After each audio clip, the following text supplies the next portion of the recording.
오늘은 역대하 22장 1절, 12절 말씀을 통해서 오늘은 폭풍 가운데 핀 꽃, 좀 시적인 의미의 제목으로 말씀을 나누고자 합니다.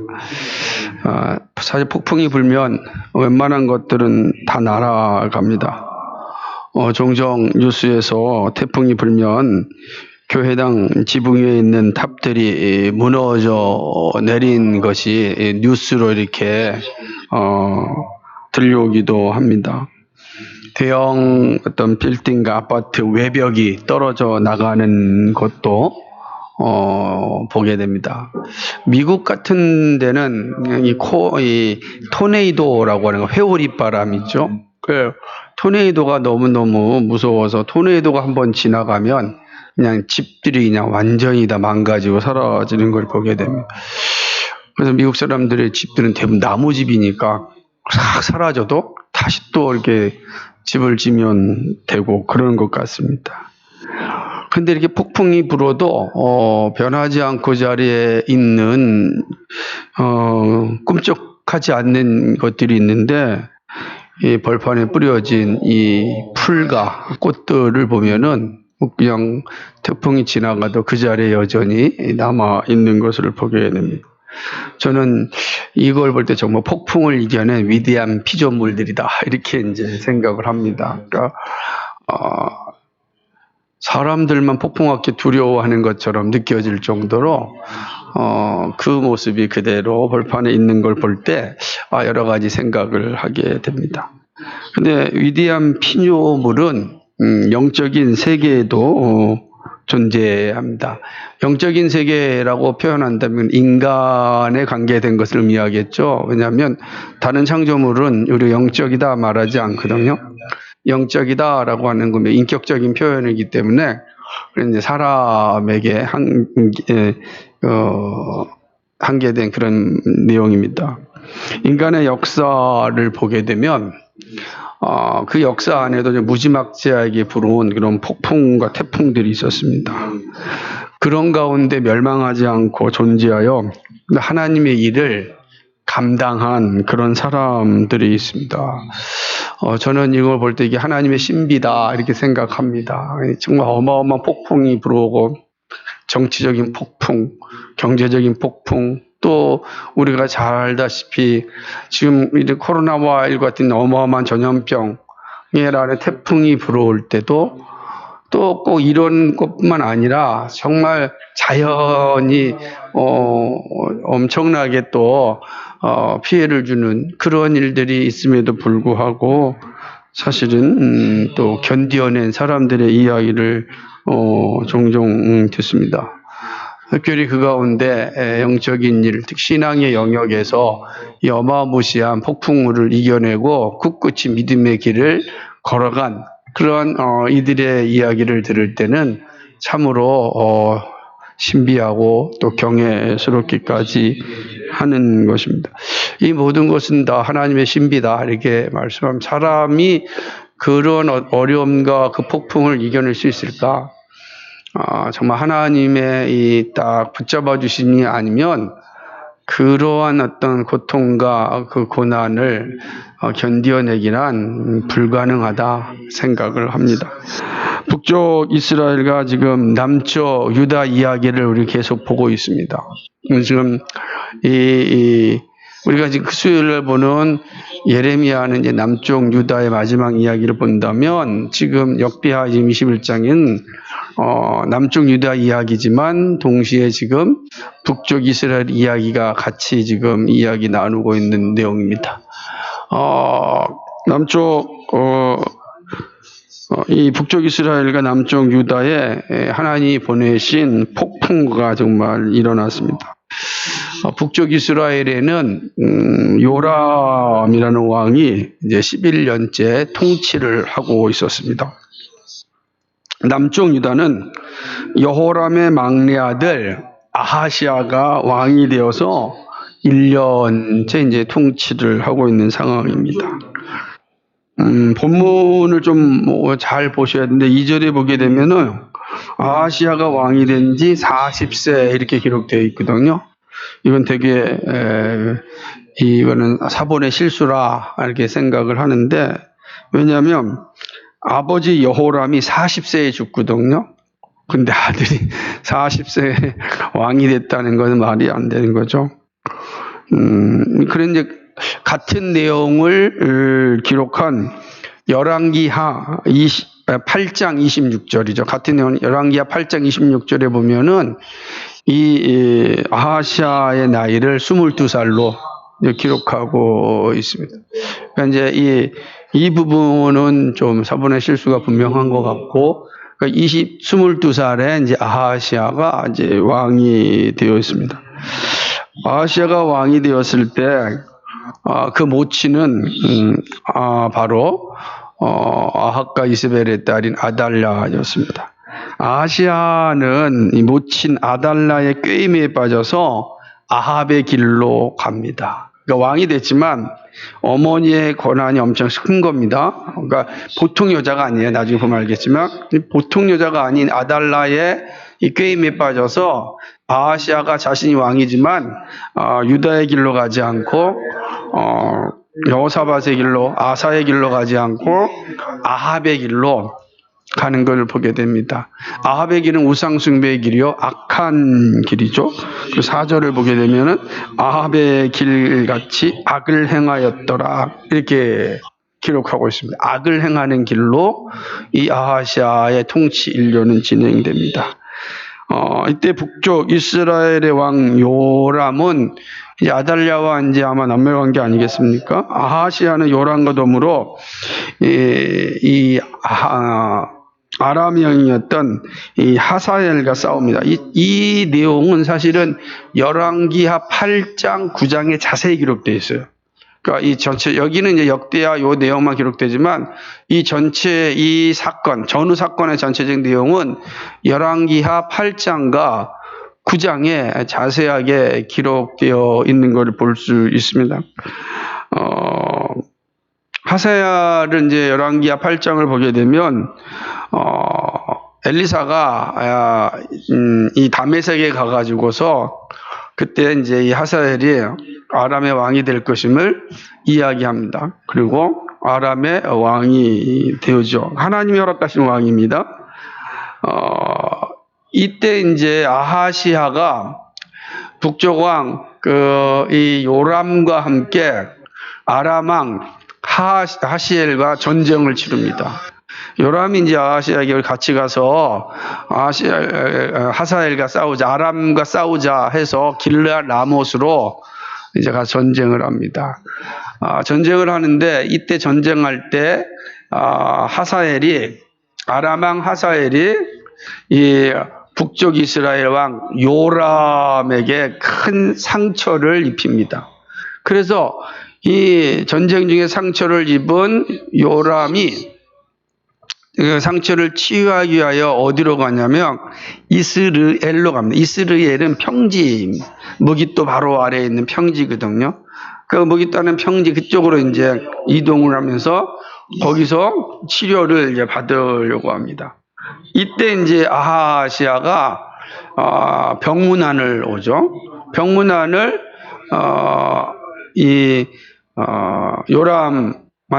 요람이 있는 이스라엘로 오게 되게 됩니다. 여기에 이제 자세한 사건은 기록되어지 않지만 열왕기하 8장 9장, 특히 9장에 보면은 요 사건이 좀 더 자세히 기록되어 있는데 그 내용은 뭐냐면 이스라엘로 병치료자 왔던 이 요람이 결국은 예후에 의하여서 죽임을 당하게 되는 거죠. 예후는 하나님이 세우신 이제 기름 부으신 왕입니다. 그러니까 예후가 하나님께 예후를 통하여서 아합의 악한 길로 가고 있는 이세벨, 그 다음에 요람에 대해서 이제 심판을 내리시는 것입니다. 그래서 요람을 죽입니다. 그리고 예후가 왕이 되죠. 그 다음에 아하시아를 죽입니다. 아하시아가 이 사건을 알고 사마리아로 도망갔지만 결국은 발각되어서 아하시아를 죽이는데 아하시아가 어디서 죽느냐? 무깃도에서 죽습니다. 무깃도 이스라엘 평지 위에 있는 데니까 사마리아에서 다 물론 같은 지역이지만 열왕기하를 보게 되니까 무깃도에서 아하시아 왕이 죽게 됩니다. 그러니까 유다의 왕이 병문안 왔다가 죽임을 당하게 되는 상황이 주어지게 되는 것이죠. 요람의 죽음은 하나님께서 아합과 이세벨이 범한 죄, 즉 선지자들과 여호와의 종들을 죽인 일에 대한 심판입니다. 열왕기하 9장 7절에 보니까 너는 내 주 아합의 집을 치라. 내가 나의 종 곧 선지자들의 피와 여호와의 종들의 피를 이세벨에게 갚아주리라. 이 말씀합니다. 요람은 하나님의 뜻대로 예후에 의하여 죽임을 당하고 나봇의 밭에 던져집니다. 열왕기하 9장 26절을 보게 되면 여호와께서 말씀하시기를 내가 어젯날에 나봇의 피와 그 아들들의 피를 분명히 보았노라. 또 말씀하시기를 이 토지에서 네게 갚으리라 하셨으니 그런즉 여호와의 말씀대로 그 시체를 취하여 이 밭에 던질지니라. 요람은 이렇게 하나님의 예언하신 대로 죽임을 당하게 되는 것이죠. 그리고 아하시아도 무깃도에서 죽임을 당하게 됩니다. 이렇게 요람의 11년 통치, 그 다음에 아하시아의 1년 통치가 막을 내리게 되는 것입니다. 문제는 여기서 남쪽 유다에서 일어난 사건, 북쪽 이스라엘의 예후가 이제 왕위를 차지하니까 둘째 문제고 역대하는 남쪽 유다 중심의 역사니까 남쪽 유다에서 아하시아가 죽었습니다. 그럼 어떻게 되겠습니까? 아하시아의 아들이 왕이 되어야 되지 않겠습니까? 그런데 그의 모친 아달랴가 얼마나 잔인한지 모릅니다. 아달랴가 왕의 씨앗을 다 죽입니다. 자기 말은 손주들 아니겠어요? 손주들을 싹 죽이고 자신이 왕위에 오릅니다. 자신이 왕위에 올려서 6년 동안 통치를 합니다. 정말 잔인하죠? 이게 악한 자의 모습을 잘 보여주고 있는 거예요. 여러분, 이런 장면들 잘 한번 기억해 보십시오. 이때 아하시아의 누나였던 여호사브앗이 아하시아의 아들 중 요아스를 훔칩니다. 죽이라고 했는데 그 요아스를 도적했다 이렇게 몰래 숨기죠. 숨겨가지고 성전에서 숨깁니다. 그리고 성전에서 6년 동안 이제 가르치게 되는 것입니다. 이 여호사브앗은 오늘 이제 22장 마지막 절에 보게 되면은 뭐라고 11절에 보게 되면은 제사장 여호야다의 아내라. 제사장 여호야다의 아내인 여호사브앗, 그 딸이 이 아하시아의 누이죠. 이 누나가 이제 요아스를 뭡니까?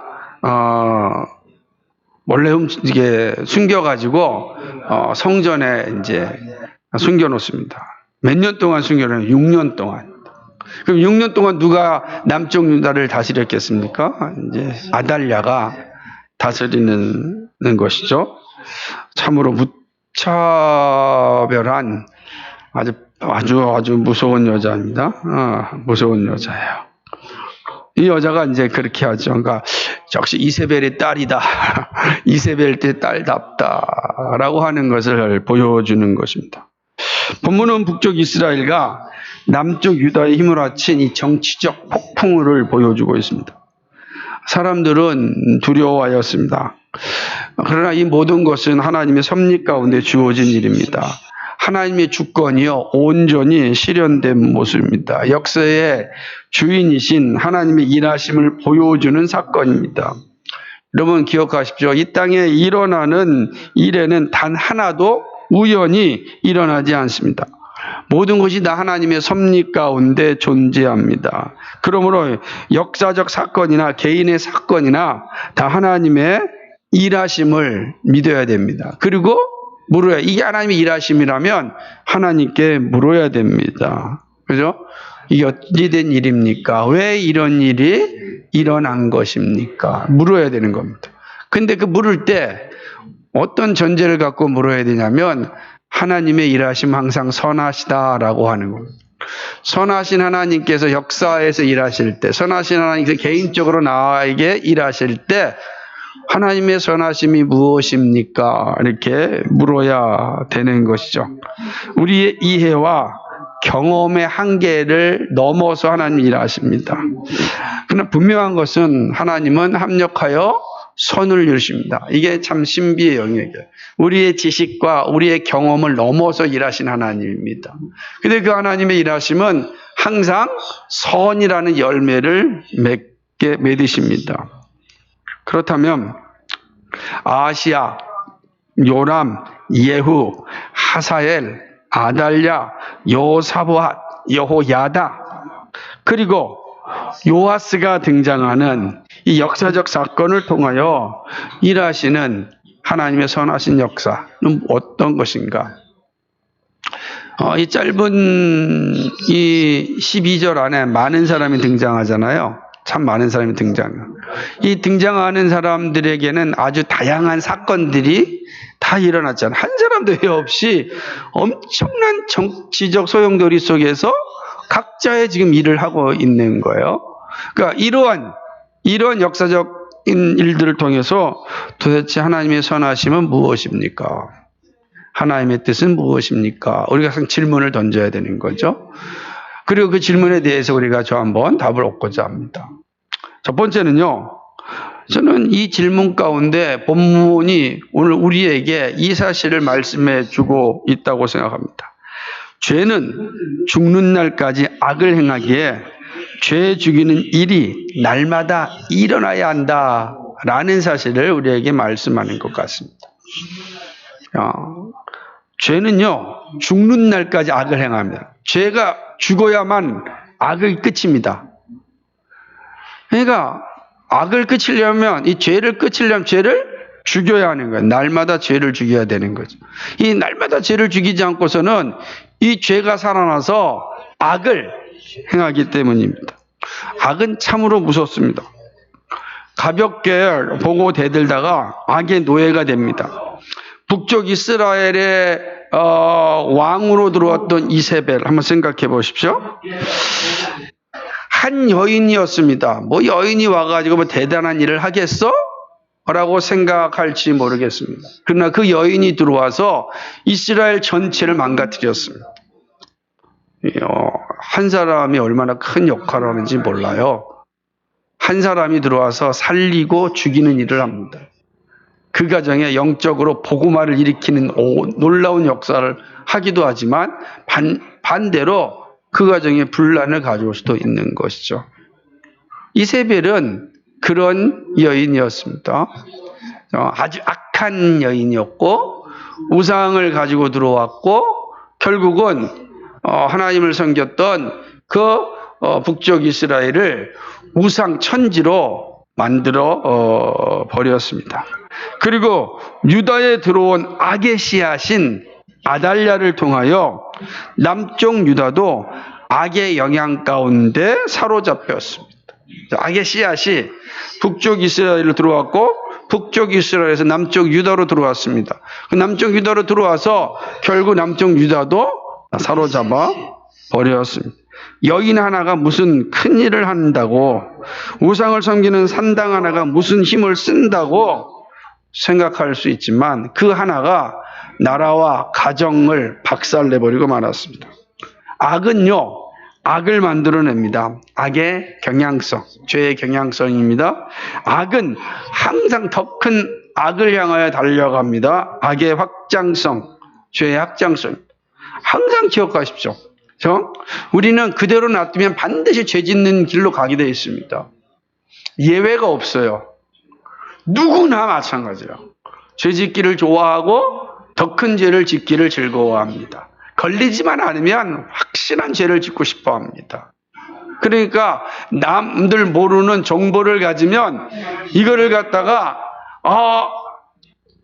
어떻게든지 간에 보호해야겠다라는 생각을 하지 않고 옳거니라고 이제 좋은 먹잇감이 왔네라는 생각을 하는 거죠. 죄의 경향성, 죄의 확장성이죠. 반드시 그렇게 되어 있습니다. 예외가 없어요. 죽이지 아니하면 죄는 죄를 낳고 더 큰 죄를 만들어낸다라고 하는 것이죠. 죄는 십자가의 피로 죽는 날까지 악을 행합니다. 아하시아는 모친 아달랴를 따라 아합의 길로 행하였습니다. 모친의 꾀임에 빠졌기 때문입니다. 아달랴는 자기 아들을 통하여 아합의, 다시 말하면 우상 숭배일로 가도록 온갖 꾀임을 다 행하는, 뒤에서 막 조종한 여인이었어요. 아달랴는 여기에 만족하지 않은 거예요. 만족하지 않은 겁니다. 이 악의 화신이잖아요. 죄가 그대로 있으니까 결국 어떻게 됩니까? 자기 아들이 죽으니까 자신이 왕이 되고자 하는 욕망에 사로잡혀서 끔찍한 일을 저지르지 않습니까? 잔인한 일을 하면 왕의 씨앗을 죽여버립니다. 오늘날로 말하면 이 사이코패스입니다. 사이코패스죠. 왜 그렇죠? 사이코패스의 특징이 뭐죠? 죄책감이 없는 겁니다. 죄책감이 없어요. 어떻게 이런 일을 하면 죄책감을 못 느낍니까? 사이코패스예요. 그러니까 그 사이코패스를 가지게 했던 게 욕망이에요. 욕망. 왕이 되고 싶은 그 욕망, 다시 말해 하나님 자리에 서고 싶은 그 욕망이 이런 사이코패스와 같은 일을 하게 된 것입니다. 악에 완전히 사로잡힌 존재였습니다. 죄는요, 죽여야만 사라집니다. 죄는 죽이지 않고는 그거는 결코 그 죄는 우리를 다 사로잡혀버립니다. 없앨 수가 없다고요. 죄는 죽여야 없어져요. 죽이지 않고는 없어지지 않아요. 근데 문제는 죄는 우리 스스로가 죽일 수가 없다는 것에 있습니다. 죄는 우리가 죽일 수 없습니다. 죄를 우리가 죽일 수 있다면 얼마나 좋겠어요. 그럼 인류 역사에 이런 잔인한 일들이 일어나지 않을 겁니다. 죄가 인간에게 들어온 이후부터 인간은 잔인한 역사를 만들었거든요. 한 번도 인간은 죄를 죽이고자 하는 노력을 하지 않았습니다. 죄의 노예가 되었기 때문입니다. 죄에 빠진 자들은 죄를 죽이지 못했기 때문에 죄를 지었고 죄가 더 확장되었습니다. 더 잔인한 일들을 하게 됐고 잔인한 무기를 만들기 시작합니다. 여러분 생각해 보십시오. 초창기 다윗이 싸울 때 뭘 갖고 싸웠습니까? 돌 갖고, 물맷돌 갖고 싸운 거예요. 지금은요, 핵폭탄입니다. 얼마나 참 끔찍한 일인지 모릅니다. 점점점 인간의 모습은 이런 모습으로 발전되고 있는 것을 보게 됩니다. 인간은 스스로 죄를 죽일 수가 없어요. 오직 예수 그리스도께서만 감당할 수 있습니다. 죄의 짐을 짊어지시고 예수님께서 십자가에서 죽으셨습니다. 죄의 요구를 감당하셨습니다. 율법의 요구를 이루셨습니다. 바울은요 이렇게 증거합니다. 로마서 6장 6절 7절에 우리가 알거니와 우리의 옛사람이 예수와 함께 십자가에 못 박힌 것은 죄의 몸이 죽어 다시는 우리가 죄에게 종노릇하지 아니하려 함이니 이는 죽은 자가 죄에서 벗어나 의롭다 하심을 얻었습니다. 예수님께서 우리를 대신하여서 십자가에서 죄를 짊어지시고 죄를 함께 죽으셨습니다. 죄가 죽은 거예요. 죄가 죽었습니다. 이제 예수를 믿는 사람은 죄에서 벗어나 의롭다 하심을 얻게 된 것입니다. 죄를 이기는 길은 예수를 믿는 일입니다. 이와 같이 너희도 너희 자신을 죄에 대하여는 죽은 자요 그리스도 예수 안에서 하나님께 대하여는 살아있는 자로 여길지어다. 로마서 6장 11절입니다. 너희는 죄에 대해서는 죽은 자라 이렇게 이야기하는 것입니다. 죄를 죽이는 일, 악을 죽이는 일은 예수 그리스도에게 연합되는 일입니다. 예수님을 믿을 때 누구든지 죄의 노예에서 해방됩니다. 그러므로 이제 그리스도 예수 안에 있는 자에게는 결코 정죄함이 없나니 이는 그리스도 예수 안에는 생명의 성령의 법이 죄와 사망의 법에서 너를 해방하였음이니라. 로마서 8장 1절 2절입니다. 너를 죄와 사망의 법에서 해방하였다. 예수 그리스도께서 죄를 죽이셨습니다. 우리는 죄를 죽일 수 없고 죄의 요구를 감당하시고 율법의 요구를 다 감당하실 수 있는 분, 오직 예수 그리스도만이 죄를 죽일 수 있는 겁니다. 예수님이 죄를 다 짊어지시고 십자가에서 죽으셨습니다. 그리고 죄 죽이신 예수님께 우리가 접붙여 있기만 하면 우리는 더 이상 죄의 노예가 되지 않습니다. 그러나 여전히 우리가 죄를 죽이는 일을 해야 합니다.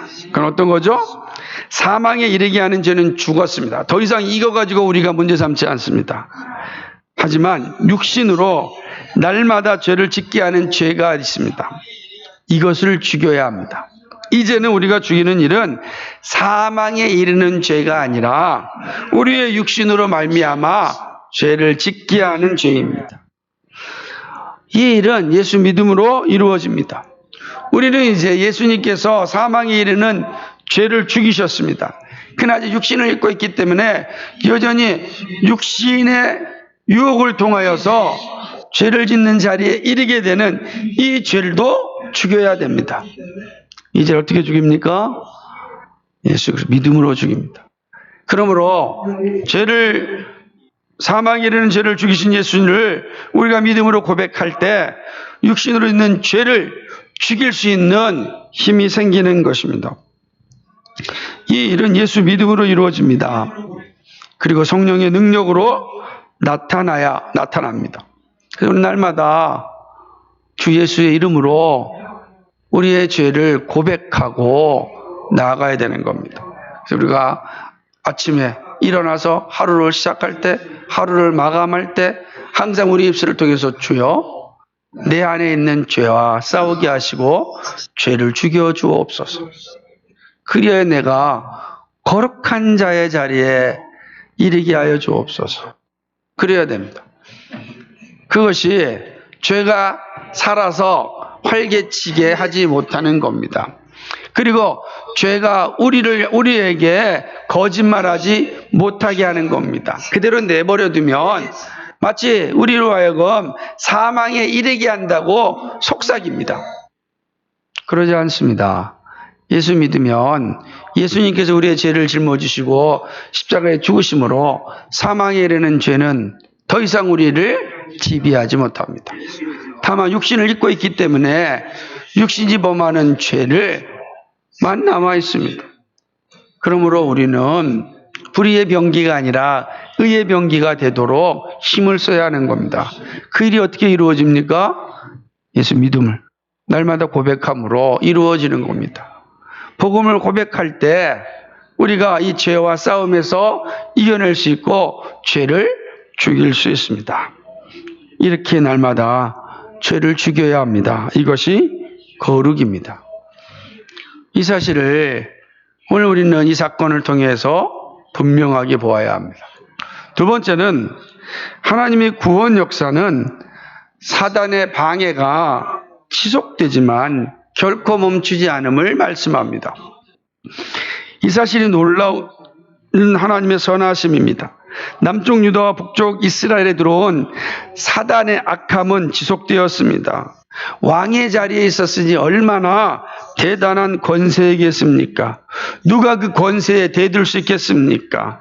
권력 앞에서 큰 소리 내는 것은 힘든 일입니다.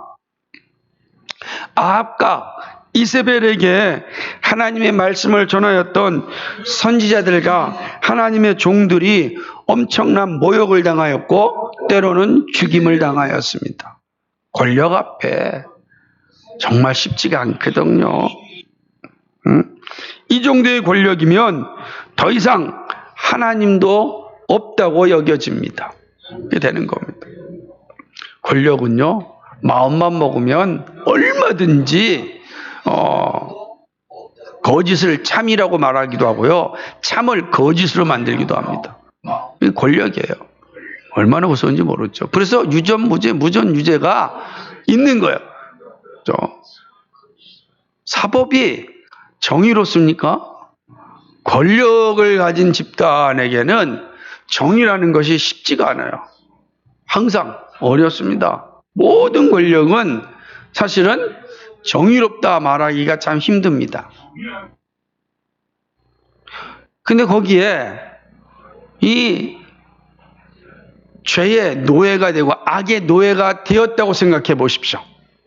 그 자체도 힘든데 악의 노예가 되었다고 한번 생각해 보세요. 권력이 악의 노예가 되었다. 끔찍하지 않겠습니까? 누가 그 권력 앞에 옳은 말을 할 수 있겠습니까? 그죠? 엘리야가, 그 위대한 엘리야가 도망치지 않습니까? 쉽지 않아요. 그죠? 아까 이세벨과 이 아하시아와 아달랴를 통한 우상의 지배가 성전을 더럽게 하였습니다. 사람들은 하나님께 예배하는 것이 아니라 우상에게 제사하였습니다. 하나님이 약속하신 언약의 성취가 이 시대에는 잘 보이지 않습니다. 당시의 경건한 신앙인의 입장에서 어떻겠습니까? 그 한 시대를 살아가는 입장에서 정말 하나님의 나라가 오는 겁니까? 정말 선지자들이 말한 나라가 오는 겁니까? 메시아가 오는 겁니까? 한 시대를 살았는데도 변한 게 없을 때 당연히 느끼지 않겠습니까? 정말 하나님 말씀하신 것이 사실인가? 내가 한평생 살았는데 내 앞에 보이는 것은 여전히 권력자들의 칼춤만 보이고 우상 숭배를 요구하는 압력만 있고 옳은 말하는 선지자들이 모욕을 당하고 그렇습니다. 그럴 때 정말 하나님 어디 계십니까? 아마 탄원하였을 것입니다. 하지만 하나님의 구원 역사는 치밀하게 진행되고 있었습니다. 아람 왕 하사엘을 세우십니다. 그리고 북쪽 이스라엘과 전쟁을 하게 하시고 요람을 다치게 합니다. 이게 전혀 우연히 이러는 것이 아니죠. 하사엘을 세우신 하나님이 요람을 북추켜서 하사엘과 싸우게 합니다. 그리고 요람이 다치게 합니다. 하나님은 예후를 세우시고 요람과 아하시아를 몰아내십니다. 우상을 섬기던 자들을 심판하십니다. 그러나 여전히 아달랴는 잔인하게 존재합니다. 하나님 이때 요아스를 준비시키십니다. 성전에서 하나님의 말씀을 훈련받게 하십니다. 역사의 어두움이 깊어질수록 새 역사의 날이 밝아지고 있었습니다. 하나님의 구원 역사는요, 항상 사단의 방해를 받지만 하나님의 때는 정확하게 진행되고 있습니다. 말씀이 그쳤던 400년, 신구약 중간기라고 합니다. 더 이상 선지자의 말씀이 들려지지 않았던 그 400년. 400년이면 4세기예요. 그죠? 4세기. 예. 4세기면 100세 시대가 아닌 시대로 생각한다면 400년 정도면은 아마 5대는 지나간 거예요. 5대 정도가 지나간 시대 아니겠습니까? 5대 정도의 하나님의 말씀이 보이지 않습니다. 지금 한번 2000년도잖아. 400년이 몇 년도예요? 1600년도 되겠죠? 아니, 1700년도 정도, 그죠? 맞죠? 1700, 1800, 1900, 2000, 2000, 그 정도 되잖아요? 생각해 보세요. 우리나라 17세기죠? 그러니까 400년 동안 말씀이 들리지 않을 때 정말 경건한 신앙인들은 어떤 마음을 가졌겠습니까? 혹시라도 신앙이 연약한 사람 입장에서는 이제는 아닌 것 같다. 하나님 말씀하신 거 거짓 아니야? 라고 그렇게 생각하지 않았겠습니까? 그런데 중간기가 지나자 광야에서 외치는 소리가 들려옵니다. 세례 요한을 보내시고 예수님이 오셨습니다. 때가 참에 하나님 나라를 전파하셨습니다. 자, 놀라운 일이 난 거죠. 근데 그 놀라운 일이 꽃을 피웠습니까? 그러지 않았습니다. 세례 요한을 죽였습니다. 예수님을 십자가에 죽였습니다. 사단은 세례 요한도 죽이고 예수님도 죽이면 끝난 줄 알았을 겁니다. 이제 새로운 시대, 자신들의 시대가 올 줄 알았을 것입니다. 그런데 하나님께서는 예수님을 3일 만에 부활시키셨습니다. 그리고 부활하신 예수님께서 제자들을 사도로 삼아서 세상 끝까지 복음을 전하셨습니다. 이제는 예루살렘이 아닙니다. 온 세계에 복음을 전하게 하셨습니다. 오늘 우리들이 그 열매를 먹고 있습니다. 엄청난 사단의 방해가 있지만 구원 역사는 멈춘 적이 없습니다. 주님의 말씀하신 대로 완성됩니다. 사도 요한의 요한계시록 마지막 장에서 고백하기를 아멘 주 예수여 어서 오시옵소서 라고 고백하는 것처럼 주님의 약속은 성취될 것입니다. 이것은 우리의 삶에도 동일합니다. 우리의 생각과 다른 일들이 일어나고 있습니다. 그래서 여러분 당황스러울 때도 많이 있죠. 내 계획대로 되지 않을 때. 왜 이런 일이 일어나야 되는가?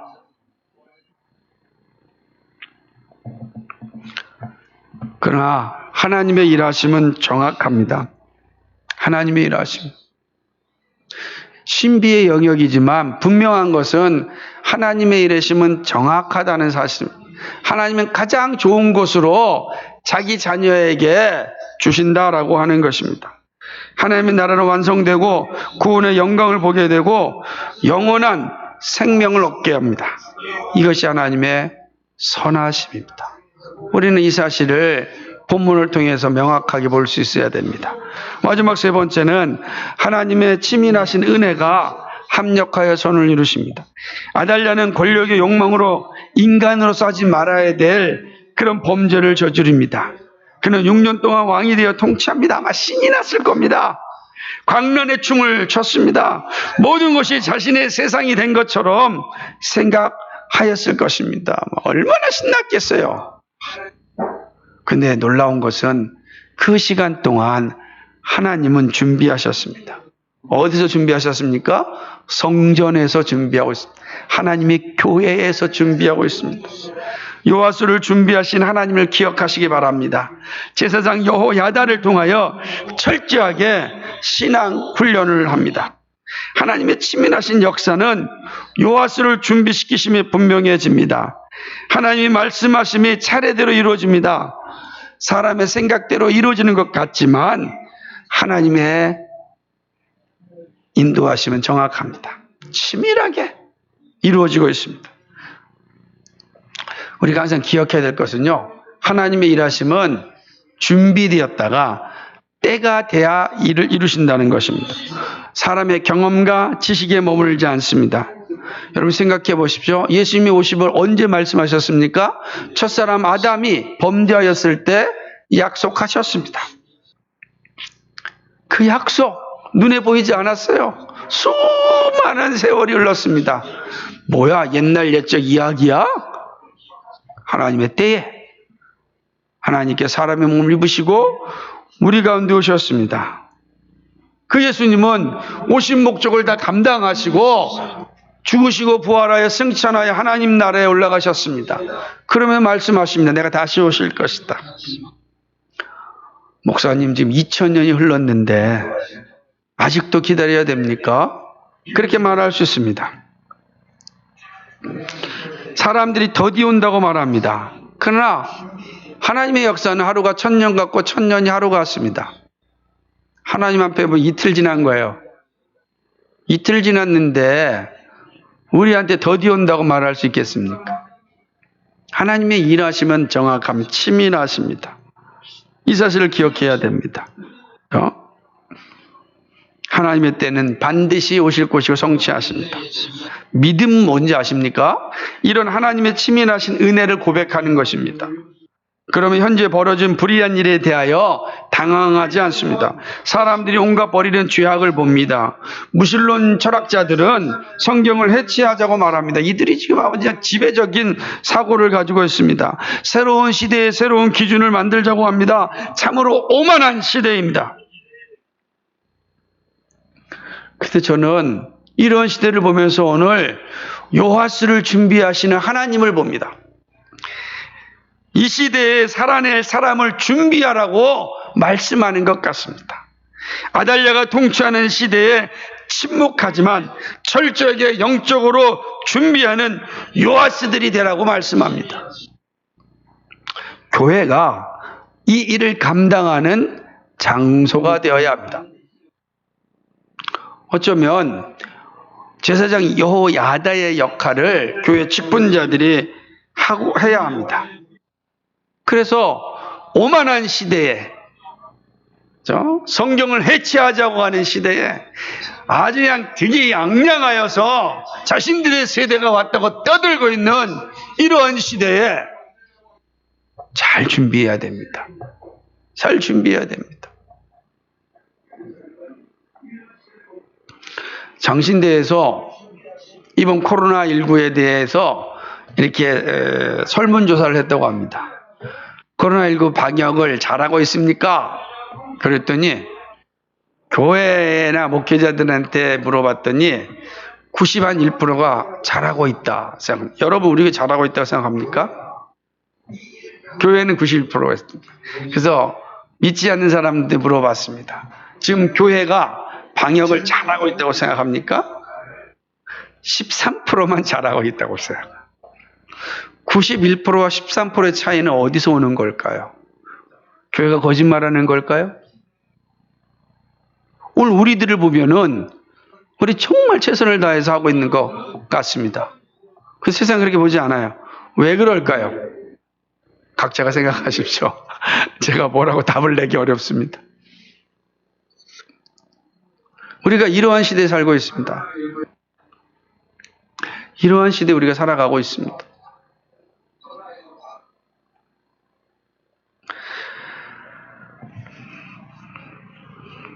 예수님께서 교회를 세우라고 하신 것은 악한 시대에 하나님의 영광을 지키고 나타내기 위함입니다.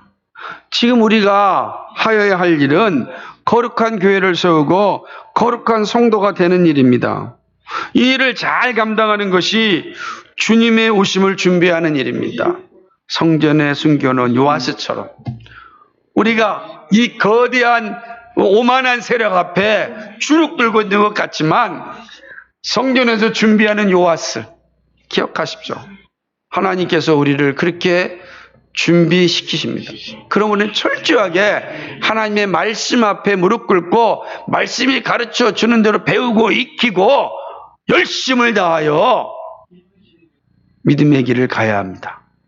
그렇죠? 앞에 있는 푯대를 향하여 열심을 향하여 달려가야 할 것입니다. 그것이 주님 오심을 준비하는 일입니다. 말씀을 맺습니다.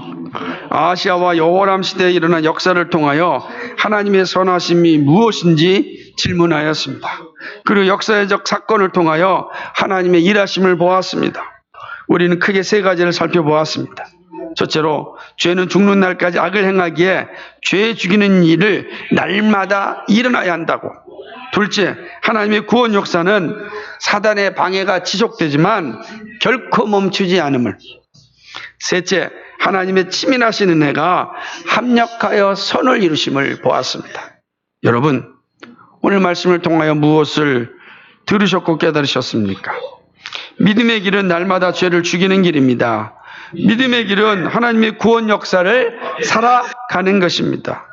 믿음의 길은 나와 교회와 세상을 향한 하나님의 치밀한 은혜를 고백하는 일입니다. 이것이 괴로운 인생길을 이겨나가는 힘이 됩니다. 사단이 어떠한 유혹에도 무너지지 않는 길이 됩니다. 이 믿음을 가지고 있습니까? 늘 이 믿음을 고백하고 있습니까? 사랑하는 여러분, 우리는 입술로 삶으로 이 믿음을 고백해야 됩니다. 주님 품에 안식할 때까지 매일 믿음의 고백이 있어야 됩니다. 이 믿음의 고백이 폭풍우 같은 삶에도 흔들리지 않고 아름다운 신앙의 꽃을 피게 합니다. 우리에게 이 믿음이 분명하게 세워지기를 주님의 이름으로 간절히 축복합니다. 거룩하시고 자비하신 아버지 하나님, 주의 말씀 가운데 우리 자신을 비춰봅니다. 하나님 아버지, 아하시아와 요람 시대에 일어났던 이 역사적 사건을 통하여서 오늘 우리에게 말씀하시는 하나님의 뜻을 살펴봅니다. 하나님 아버지, 우리 시대 역시 오만한 시대입니다. 폭풍우와 같은 시대입니다.